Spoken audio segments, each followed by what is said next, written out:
అందరికీ నమస్కారం అమ్మ. ఈరోజు మనం తెలుసుకుంటున్న అంశం ఏంటంటే 8వ తరగతి తెలుగులో 14వ పాఠ్యాంశమైన కళా వారసత్వం అనే పాఠ్యాంశానికి సంబంధించి టోటల్ నోట్స్ని వీడియోలో చూద్దాం.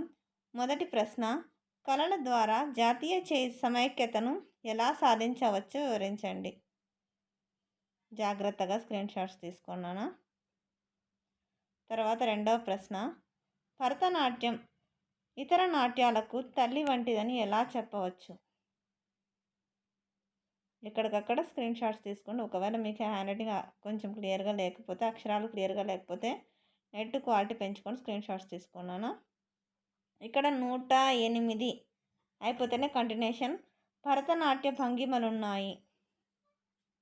తర్వాత మూడవది, రైతుల నృత్యంగా ఆవిర్భవించిన భాంగ్రా అంతర్జాతీయ జనాదరణ పొందడాన్ని బట్టి నీవు ఏమి గ్రహించావు? పంజాబ్లో ప్రసిద్ధి పొందిన నాట్యం భాంగ్రా. అర్థమవుతుందనా? ఇది జాగ్రత్తగా స్క్రీన్ షాట్స్ తీసుకోండి.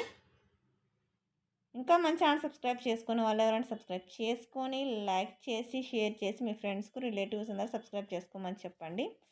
తర్వాతి ప్రశ్న, నేను మళ్ళీ చెప్తున్నాను అనుకోద్దండి, అక్షరాలు క్లియర్గా లేకపోతే నెట్ క్వాలిటీ పెంచుకొని స్క్రీన్ షాట్స్ తీసుకోండి. 4వ ప్రశ్న, గుస్సాడీల నృత్య రీతిని గురించి రాయండి. జాగ్రత్తగా స్క్రీన్ షాట్స్ తీసుకోండి.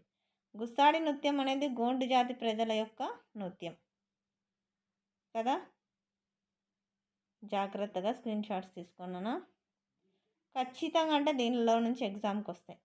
తర్వాత 5వ ప్రశ్న, కథాకళి ఒడిస్సీ నృత్య రీతుల ప్రత్యేకతను వివరించండి.